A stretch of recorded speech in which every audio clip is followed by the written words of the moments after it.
Olá pessoal do YouTube, sejam muito bem-vindos ao canal Conhecimento Expresso. E no vídeo de hoje vamos falar das descobertas científicas bizarras que foram encontradas na África. Milhões de anos, nosso planeta não se parecia com a imagem familiar que vemos no globo hoje em dia. Nessa época, existia um supercontinente chamado Pangeia, que eventualmente se fragmentou, separando a África, a América do Sul, a Austrália, a Índia e a Antártida. Tudo aconteceu após sistemas de recifes intercontinentais evoluírem nos oceanos Atlântico e Índico. Algo semelhante está ocorrendo no leste da África. Gradualmente, o continente africano está se dividindo em duas partes, desde o norte da Etiópia até o centro de Moçambique, onde uma grande formação geológica chamada Rift Africano Oriental se surgiu. Os rifts, ou fendas, se formam como resultado da separação de duas placas tectônicas. O vale do Rift está se expandindo em uma taxa de vários metros por ano, de acordo com dados científicos. Cientistas sugerem que a separação do leste da África do continente principal levará de 3 a 4 milhões de anos. Atualmente, a largura do Rift atingiu 62 milhas e a profundidade de 3.000 pés. Devido ao que está acontecendo na zona de Rift do Mar Vermelho, uma nova crosta oceânica está se formando.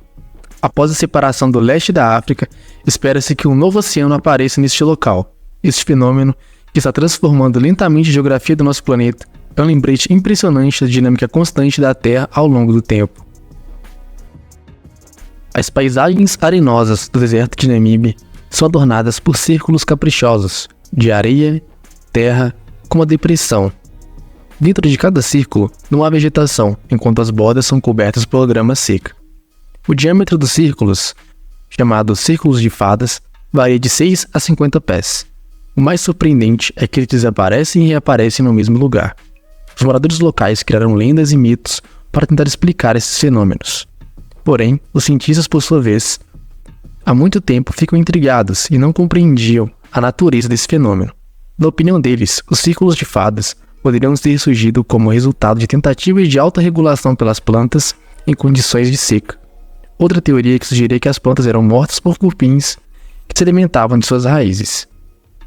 Pesquisas recentes ajudaram os cientistas a chegar a uma explicação mais precisa para a formação dos misteriosos círculos.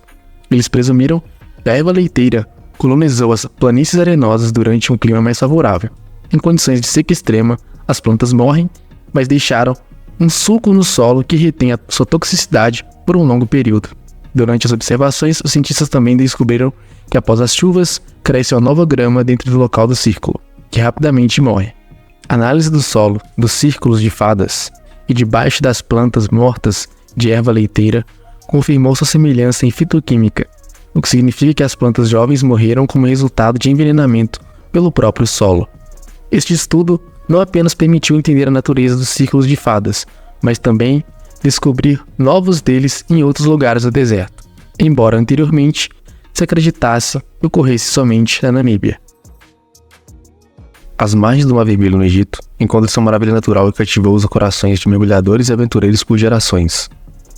Conhecido como Buraco Azul, esse sumidouro submarino em Dahab possui uma profundidade de mais de 100 metros e é cercado por penhascos íngremes e mergulham nas águas cristalinas abaixo. O Buraco Azul não é para os fracos de coração. Os mergulhadores devem ser certificados e experientes em mergulho profundo para explorar suas profundezas com segurança.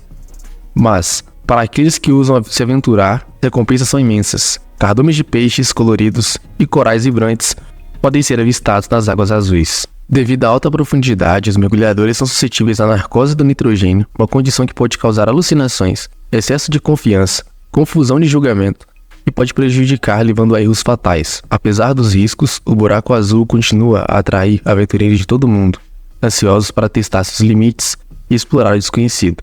É como chamado de sereia, que se prova irresistível demais para ser ignorado. Em 1957, foram descobertas cabeças não identificadas, em Lydenburg, na África do Sul. Um pequeno jovem, chamado Carl Ludwig, fez essa descoberta inovadora que abalou o mundo arqueológico. Enquanto brincava inocentemente na fazenda de seu pai, ele notou peças peculiares de cerâmica no solo. Sem saber do que se tratava, ele tinha acabado de descobrir as cabeças de Lydenburg, uma série de artefatos fascinantes que entrariam para a história como alguns dos primeiros exemplares da Idade do Ferro no Hemisfério Sul. Inicialmente, as dispersas cabeças foram cuidadosamente reconstruídas na Universidade de Cape Town, No total de 7 cabeças foram reconstruídas, 2 grandes e 5 pequenas.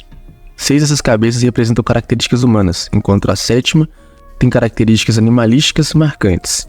Após extensivas análises de datação por carbono, as cabeças foram datadas por volta de 490 d.C. Especialistas sugeriram que elas eram usadas para fins cerimoniais pelos habitantes da Idade do Ferro, devido aos pequenos orifícios encontrados nas laterais das cabeças menores. Estes buracos provavelmente eram usados para conectar as cabeças a mastros ou trajes durante apresentações. Atualmente, as cabeças notáveis podem ser vistas na exposição no Museu Sul-Africano na Cidade do Cabo. Rãs. Quando pensamos em rãs, geralmente imaginamos anfíbios pequenos e solitários. Permita-nos apresentar a maior rã do mundo, com o Hawa Goliath, também conhecida como rã gigante africana. Este enorme anfíbio pode crescer até 12,5 polegadas de comprimento e pesar até 7,2 libras. Para ter uma ideia, seria o peso e o tamanho de um gato doméstico. Essas rãs vivem em áreas pequenas nas florestas tropicais ao oeste da África, próximas a rios de correnteza rápida e cachoeiras. Assim como outras rãs, elas precisam estar próximas à água e à noite se sentam sobre pedras de rio para procurar comida. Elas se alimentam de insetos, crustáceos e peixes e outros anfíbios menores. Você poderia pensar que uma rã tão grande faria um coachar tão alto, mas as rãs Goliath são mudas, pois não têm bolsa vocal. O acasalamento das rãs Goliath é diferente da maioria das rãs. O macho constrói um ninho de pedras de cascalho perto da margem do rio e se envolve em lutas com outros machos para poder acasalar com as fêmeas. Lutar e mover pedras pode explicar por que os machos são maiores que as fêmeas, o que é incomum para rãs.